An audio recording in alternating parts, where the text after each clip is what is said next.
This was probably one of the more difficult tables, as I was told, because it's a bit more abstract than the other subjects.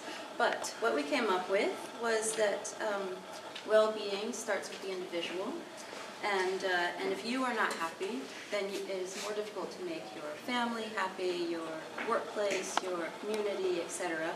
So some ideas that went into making yourself happy were, let's see, time management, being able to manage all of the things in your day, time management, meditation, simplifying your life, choosing to make less choices in your life. So, and then at the same time, a freedom. So having the comfort that you can make a choice.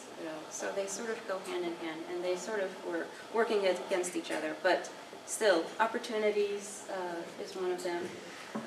Having a good support system through family, friends, whatnot.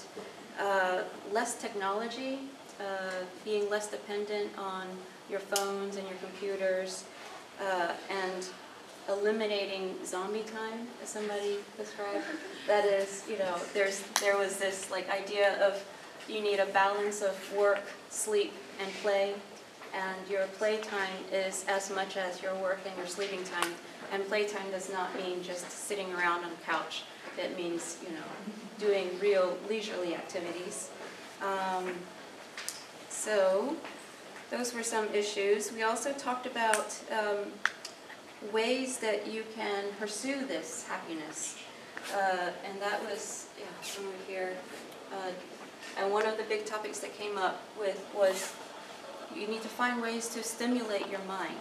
So you need to find outlets where you can be creative, where you can be challenged, where you can be curious, and where you can dream. That was one very good idea.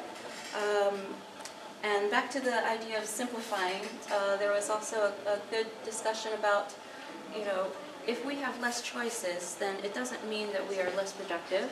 It can actually mean that we become more productive because we are more focused, and we can concentrate more on our goals rather than taking the time to, sort out all of our choices. Let's see, what else? And then one last thing that I thought was interesting, that in the beginning,